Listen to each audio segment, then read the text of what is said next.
আমরা দাবি তুলেছি এই জুলাই সনদকে একটি আইনগত ভিত্তি দিতে হবে।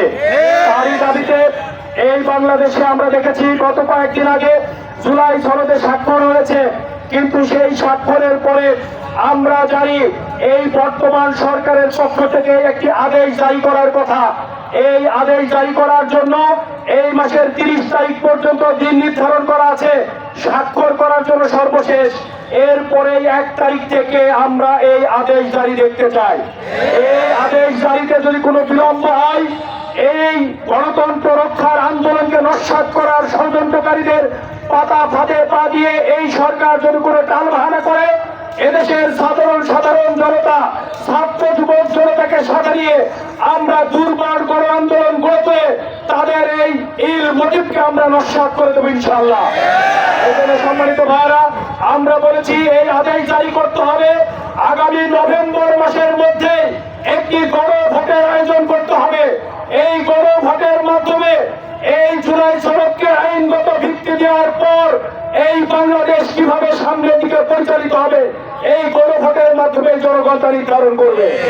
এজন্য সম্মানিত ভাইরা, আমরা দেখছি কিছু রাজনৈতিক দল তারা তাদের স্বার্থ হাসিলের জন্য তারা তাদের বিভিন্ন রকমের লুটতরাজ, জুলুম, চাঁদাবাজি এইগুলোকে জাস্টিফাই করার জন্য এবং এইগুলোর বৈধতা দেওয়ার জন্য তারা এই গণভোটকে এবং এই জুলাই সনদকে পাশ কাটানোর চেষ্টা করছে।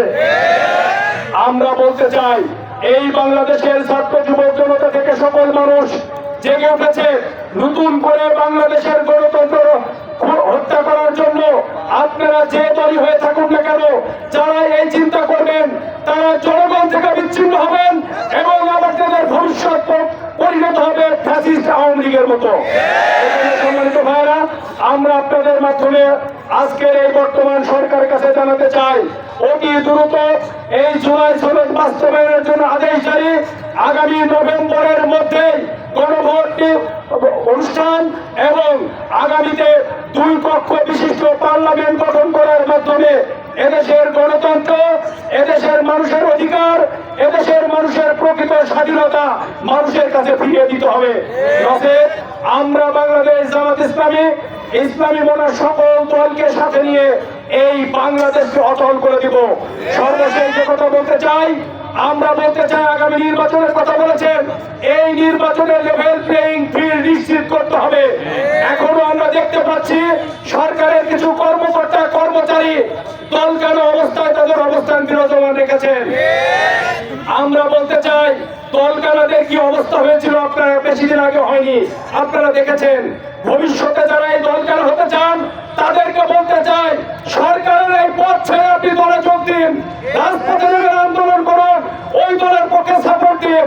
এখন যদি দলকানার মতো ভাব দেখান, এদেশের জনগণ কিন্তু আপনাদেরকে আস্থা করে নিক্ষেপ করবে। এজন্য সম্মানিত ভাইরা, এই সমস্ত দলকানা অফিসারদের যারা এরকম করবেন তাদের ব্যাপারে আমরা সতর্ক হয়ে তারা যদি এই অবস্থান পরিবর্তন না করেন, তারা যদি এই জনগণের কর্মচারীদের নিজেদেরকে নিয়োজিত না করে একটি দলের পক্ষে নিজেদেরকে নিয়োজিত করেন, তাদেরকে আমরা এই অফিস ঘেরাও করার মাধ্যমে তাদেরকে এই অফিস থেকে বিতাড়িত করে ছাড়বো ইনশাআল্লাহ। এজন্য সম্মানিত ভাইরা, আমরা একটি সুন্দর বাংলাদেশ চাই। আমরা সামনের নির্বাচন, দীর্ঘ 15 বছর আমরা নির্বাচন পাইনি, সামনের আমাদের ভোটাধিকার যদি কেউ হরণ করতে আসে আমরা সমূলে তা উৎপাদন করবো ইনশাআল্লাহ। এজন্য সকলে মিলে আমরা সকলকে সাথে নিয়ে একটি সুন্দর